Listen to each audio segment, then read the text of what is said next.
Dores na coluna, quem nunca teve, né? Aquele, ai, que dor nas costas, ai, acordei de mau jeito, ai, que dor persistente, não estou conseguindo andar, e por aí vai, né? Dores nas costas, dores lombares, dores na coluna, será que é? Será que são as dores na coluna? Então, vamos jogar luz sobre o assunto.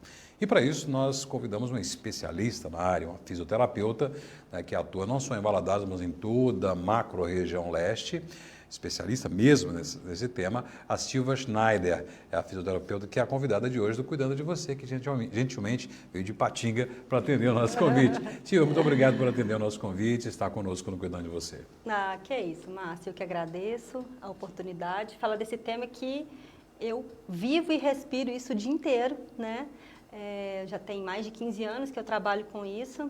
E eu até brinco, se deixar é o tema que nós vamos passar a noite aqui inteira falando, eu vou querer falar mais, porque eu gosto demais dessa temática e da coluna, né? Muito obrigada pela oportunidade, boa noite também para quem está nos assistindo, espero que seja bem proveitoso esse momento aqui, com muita informação bacana aí para vocês. Só fazendo aqui um adendo que a Silva veio de Patinga, mas ela está em Valadares sempre também, né, que ela é da doutora Hérnia, que tem uma sede aqui em Governador Valadares há 2 anos, em Ipatinga e também em Itabira, tá? Percorrendo aqui juntamente com o Alexandre Fábio, comunicador, ex-professor da Univale, né?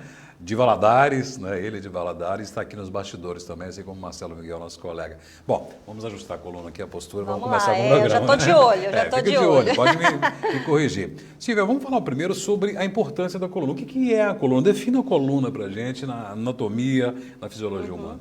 Então, a coluna é a base do nosso eixo, né? Nós nos mantemos de pé, isso é possível por causa da coluna, né? A coluna é formada por vários ossinhos pequenininhos, formando ali um tubo, tá? E isso ali nós chamamos de vértebras, esses ossinhos, tá? Então, nós temos ali algumas regiões da coluna, mais aqui em cima no nosso pescoço nós chamamos de cervical, aí logo abaixo aqui no nosso tórax, né? Nós temos a região torácica, aí mais para baixo um pouquinho, nós temos a região lombar, né? Aquela famosa dorzinha que a pessoa faz aqui, que está com dor, é o lugar mais comum, inclusive, da gente ter problemas de coluna, é a região lombar. E temos ainda ali o finalzinho, a região sacral, o último ossinho ali, o cóccix, isso forma a nossa coluna, isso que permite que nós possamos ficar na posição ereta, isso aqui permite que a gente tenha, né, movimentação, e a coluna, então, ela tem uma grande importância para o nosso corpo, né, juntamente ali com a coluna, para quem é especialista em coluna, sempre nunca vai olhar a coluna separado de uma região que é muito importante também, que tem gente que fala bacia, tem gente que fala quadril, então assim, é a mesma coisa, é só um modo de falar, mas a gente que é especialista em coluna, a gente nunca separa as duas coisas, a gente olha para a coluna e já pensa na outra parte que fica logo abaixo ali, que é o quadril, né, que é a base da nossa coluna. A nossa coluna ela desce e ela encaixa aqui no quadril, formando ali uma articulação chamada sacroiliaca, que é muito importante, né, que a causa ali de muitas patologias começam por ali, né? Então, é muito importante a gente entender essa biomecânica, para a gente entender as causas dos problemas de coluna, para a gente também saber tratar. Né? Pois é, quão importante é a coluna. Por isso que, né, que quando a gente fala de coluna de sustentação, né, em edificações, na construção civil e em tudo mais,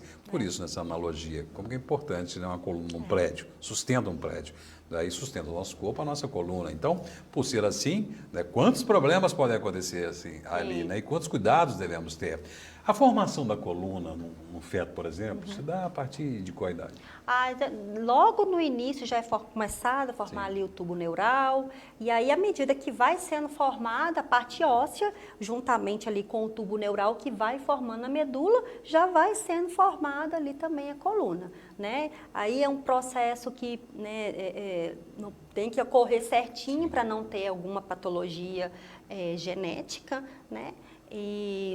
Mas assim, a formação vem a partir junto com os outros ossos mesmo, e é tão importante a coluna, que você tocou num assunto legal, que a coluna, ela forma um tubo, são várias vértebras, por dentro desse tubo passa a nossa medula, né? A medula é aquela estrutura que muita gente fala assim, fulano caiu de moto, não vai andar mais porque quebrou a coluna. Na verdade, não é a coluna a parte do osso, é o que está passando ali por dentro, né? Que é a nossa medula que é lesionada.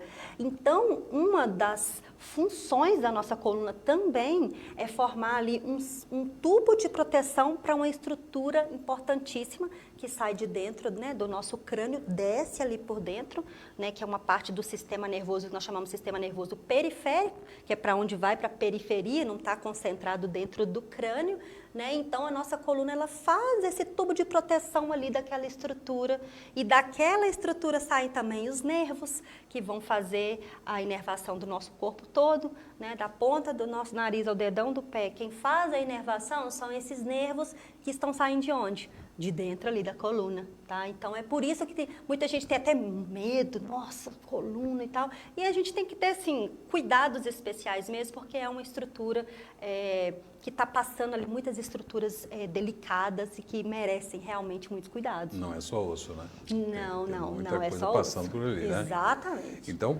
como é complexo, também deve ser diverso o número de problemas que podem atingir claro. a coluna. Quais são os principais, mais comuns? Então, antes eu queria falar um pouquinho também de números. Sim, tá? claro, por favor. É um dado até da OMS, tá? Mais de 80% da população ou já teve, ou tem, ou terá algum problema de coluna, tá? Mas isso de forma ampla, como você falou, tem vários tipos, né, de problema de coluna.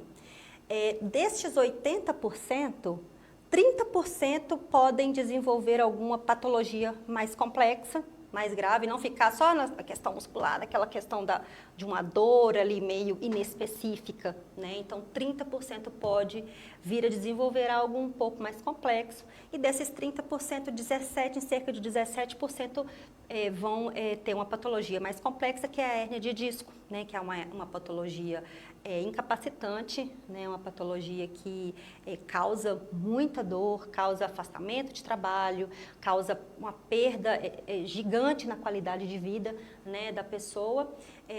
Então, assim, são várias, isso já partindo para uma coisa mais complexa, né? Já chegando, então, desses 80%, cerca de 17% pode desenvolver até mesmo uma hérnia de disco. Um percentual, né? muito alto. Um percentual muito alto. Então, a dor da coluna, ela não deve ser negligenciada, né? Uma dor, assim, é porque eu tive uma pancada, alguma coisa assim, aquilo vai passar.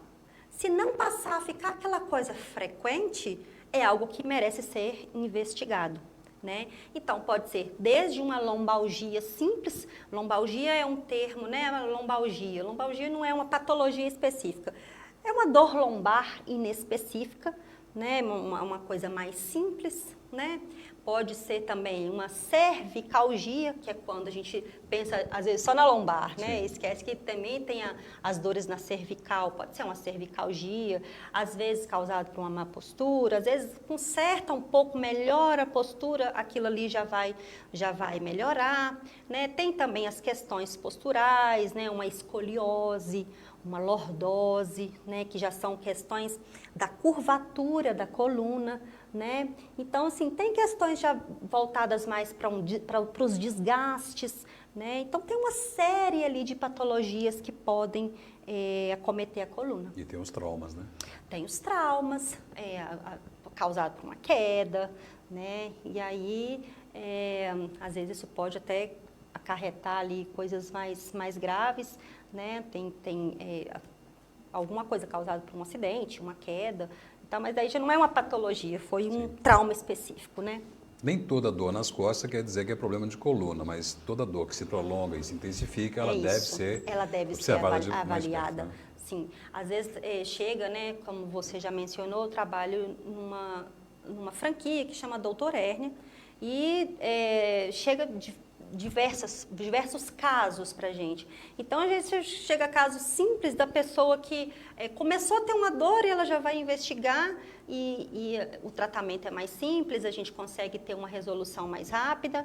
Há casos que chega, a pessoa eu já atendi pessoa na cadeira de roda, né, causado por coluna.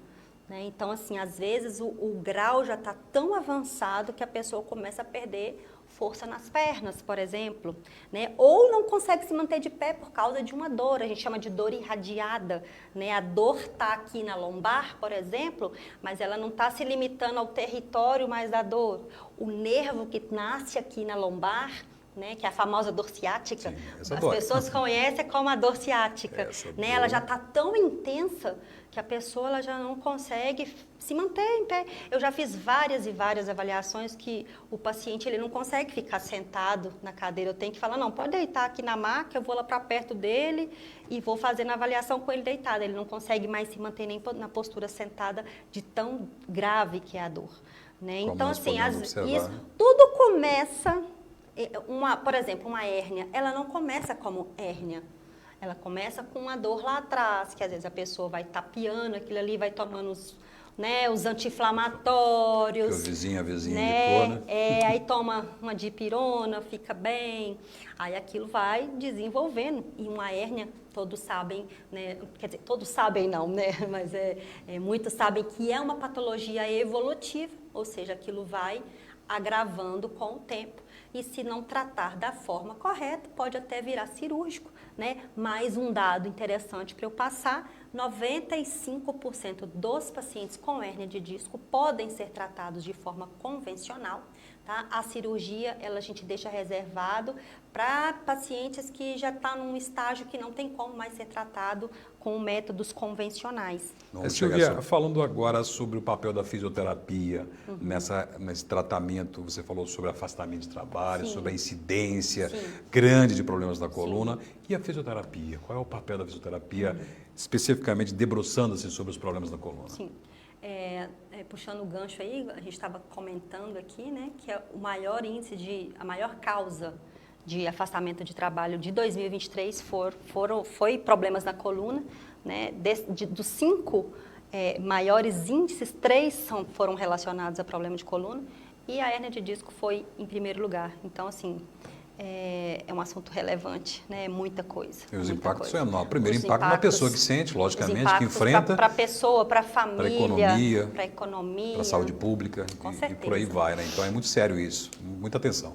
Então, a fisioterapia, ela atua na prevenção, né? Então, a gente tem uma atuação na prevenção, temos atuação direta, né, no tratamento, no diagnóstico e também nas manutenções, né? Então, nós temos que... tem gente que acha que tratou uma vez, nunca mais vai voltar e não tem os cuidados que são super importantes, tanto na prevenção, quem não tem problema de coluna, e principalmente para quem já tem, né, algum problema de coluna, essa atuação da fisioterapia. E a fisioterapia é muito importante ressaltar.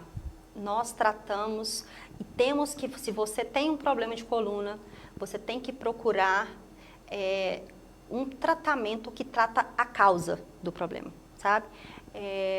Hoje o que é mais difundido, o que é mais oferecido, são coisas paliativas e isso permite a evolução da patologia, tá? Isso permite que uma coisa que poderia ser simples, tratada lá atrás, pode permitir isso virar algo mais grave, né? Então, o tratamento tem que ser voltado para entender a causa e para tratar a causa, não tratar sintoma, né? Medicação trata sintoma, né? Então, eu ouço muito esse relato, já fui em tantos profissionais, só me passa remédio, me passa remédio, me passa remédio. Aí você vai ver, quais remédios você toma? E além dos anti-inflamatórios, ele fala, eu tomo omeprazol, eu tomo pantoprazol, ou seja, o estômago já foi para o saco, né? Já está cheio ali das gastrites, o remédio só veio trazer outro problema, né? Então, a gente tem que ter essa noção de vamos tratar? Beleza. Remédio é tratamento? Nesse caso, não. Nesses casos de problema de coluna, não. A gente tem que entender o que está acontecendo, fazer uma boa avaliação biomecânica, ver como que está essa relação que eu expliquei no início, do encaixe ali da coluna com o quadril, ver se não tem algo ali que está com um desalinhamento, né, que está forçando ali a mecânica da coluna, né, porque daí você vai tomar um remédio, não vai adiantar. Né? Então, a gente tem que entender, fazer uma boa avaliação, fazer ali a avaliação correta para a gente tratar da forma adequada, que é o quê? Sempre buscar tratar a causa. Ou seja, a gente não vai lá no sintoma, a gente vai tratar a causa e, como consequência, esses sintomas vão melhorar. E quais são as ferramentas e atitudes tomadas pelo fisioterapeuta para fazer esse tratamento? Quando fala de fisioterapia, pensa logo que é movimento, Sim. Né, exercício, né? Quais são as ferramentas, quais são as atuações? Isso aí vai depender bastante de que patologia nós estamos falando. A pessoa está com uma dor lombar apenas causada por uma fraqueza da musculatura, porque tem um mito que tudo é fortalecimento e alongamento. Tudo. Qualquer coisa você cura com fortalecimento e com alongamento, e nem sempre. Né? Eu vejo isso muito no consultório. Não, mas eu faço muito alongamento aqui, ó. E vai lá e faz aqui os alongamentos, coloca a mão lá no chão, com a hérnia enorme. E esse movimento de ficar forçando para frente piora o quadro dele. Não, mas eu faço, na fisioterapia eu faço aquele alongamento assim, ó, que eu deito e espicho a perna assim, ó, e faço com a faixa. Esse é outro mito, né? E todo mundo acha que aquilo é bom para a coluna. É bom quando? Né? Então, isso varia bastante. Né? Então, por isso que eu volto na tecla que tem que ser avaliado. Cada caso é um caso. A sua dor vai ser uma causa, a dor do Alexandre vai ser outra causa.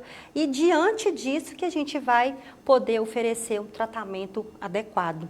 Né? Por exemplo, quando a gente fala de fisioterapia, muitos pacientes lembram, é o choquinho com gelo. Né? E a gente sabe que aquilo ali, para uma hérnia, por exemplo, não vai adiantar. Né? Então, ali tem que fazer técnicas, às vezes manipulativas, descompressivas, eu tenho que descomprimir o nervo. Então, isso vai de acordo, caso a caso. Voltando, né? Não é tratar somente a dor. Não, a dor é resolver. tratar a causa. E a pessoa até que se livrou da dor, né? Se livrei do problema, me livrei do problema. Não precisa me preocupar mais, muito pelo contrário, né? Tem que buscar a causa e tratar essa causa. Para não agravar mais. E aí eu vejo assim, por exemplo, no consultório, a pessoa está morrendo de dor. É porque eu fui num colega ou fui num médico, pediu para eu fazer exercício. Gente, exercício é ótimo, mas em qual fase? A pessoa está morrendo de dor, ela não vai conseguir fazer uma atividade. Então a pessoa fica até frustrada. Né? Eu tenho que fazer movimento, eu tenho que exercitar, mas eu não estou conseguindo, eu estou morrendo de dor e tal, e às vezes acaba que não faz nada. Né? Então, até água em excesso vai te prejudicar. Então, a atividade física é bom em qual momento? Né? Tem que tratar antes? Está cheio de desalinhamentos ali, a gente tem que tratar, está com hérnia, está com uma condição muscular muito grave. Então, a gente tem que saber fazer essa avaliação, esse diagnóstico correto para a gente poder ver o que é para aquele caso. Então, a pessoa chega lá na clínica com alguma... As procuras, por exemplo, na clínica são espontâneas, demanda espontânea do paciente, ou os próprios ortopedistas, os médicos têm encaminhado muito também? Não, é espontâneo do paciente. O médico ainda é muito apegado com a fisioterapia convencional. O público que eu mais atendo é o público que fala. Eu já rodei, já fui em vários ortopedistas, eu já fiz fisioterapia, eu já tomei tudo quanto é tipo de remédio e nada funciona. Esse é o meu público, sabe? Esse é 60%. Tem uns que já vão, nós vamos ser os de entrada, que a gente fala, né? O primeiro profissional que ele foi procurar, mas não é o mais comum. O mais comum estou morrendo de dor, já fiz de tudo, já tomei tudo quanto é tipo de remédio, já fiz fisioterapia e não está adiantando. Aí eu vou explicar. Aí eu falo assim, ó, já tratei de tudo quanto é jeito. Eu falo assim, deixa eu te explicar uma coisa. Você não tratou ainda. Você está só tapeando porque remédio não trata. Pois né? é, aumentou Então, o sofrimento e demorou a começar a tratar, pode até A ter sido maioria gravado, sai né? assim, nossa, nunca ninguém tinha me explicado. Porque, assim, infelizmente, na nossa cultura as consultas estão cada vez mais distantes. Às vezes, né, o profissional não dá tempo nem de você falar direito o que você está sentindo, quanto menos te tocar, te fazer testes. Eu tenho uns 15 testes que eu tenho que fazer com o paciente. Isso demanda tempo. Então, Não pode ter pressa. não posso ter pressa. E aquilo ali vai ser o meu norte para o meu tratamento e faz total diferença, né? Então, assim, aquilo ali é muito importante. Então, assim, a maioria dos relatos é, nossa, eu nunca tinha passado por isso. Que maravilha.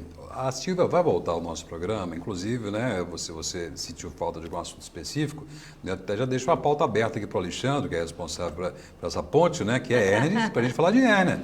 Né, o Alexandre está assim, por que não falou da hérnia ainda? Por que não falou da hérnia? Nós vamos deixar aberta aqui esse convite, essa pauta, tá, Alexandre? Para a Silvia falar sobre hérnia, falar especificamente o que causas, diagnóstico, consequências, que é um assunto sério, gente. Muito sério, causa afastamento, bastante. Né? Quem sofre sabe que não é fácil. E aí muitas pessoas, né, eu acho que a grande maioria pensa, hérnia é cirurgia. Será que é? Não é. Então, ela vai voltar aqui. Mas antes de encerrar, só uma pergunta do Plínio aqui. Dor que repuxa na perna está sempre relacionado ao nervo ciático? É uma pergunta que ele fez aqui, geralmente não traz interação não, mas já que estamos estreando hoje a nossa live pelo Instagram, vamos repassar essa pergunta. Eu acho que o termo dele, repuxa, deve ser irradia. Sim. Né? É aquela dor que é na lombar, né, na coluna e que desce. Aí pega assim, bumbum, pega lá no bumbum, desce atrás da coxa, às vezes vai na panturrilha, pode ir até o pé. Deve ser isso. E nem sempre é aquilo que a gente tem que fazer. Vamos fazer os testes positivos, aí a gente já pensa numa condição ali discal, uma hérnia, aí às vezes a gente pode até solicitar uma ressonância, que é o exame de imagem, para a gente poder mostrar para o paciente, né? Mas pode ser sim. Investigar, procurar um profissional que está atento nessa visão mais holística, né? Não é uma visão rápida, apressada, né? Que vai te dar um remedinho, te dar uma coisinha ali para você ir embora para casa sem dor e nunca mais lembrar disso, porque depois, quando voltar a te lembrar, pode ser tarde demais para evitar problemas mais sérios. Silvia, nós agradecemos muito a sua presença, obrigado por atender o nosso convite, obrigado ao Alexandre, que fez essa intermediação, obrigado à nossa equipe, e já está feito o convite para você voltar para falar de hérnia, tá certo? Quantas vezes você me chamar. Obrigado, tá? Um abraço para você. Foi um prazer. Obrigado a todos que Boa participaram. noite. E a você que participou do nosso programa, não deu para assistir o programa todo, quer compartilhar com alguém? Já está disponível a nossa live no nosso Facebook, vai poder também estar no YouTube para poder compartilhar com todas as pessoas que puder e quiser. Compartilhe sem moderação. Muito obrigado a você. Continue com a programação do TV Rio Doce. Vem aí o TVK com John Kennedy.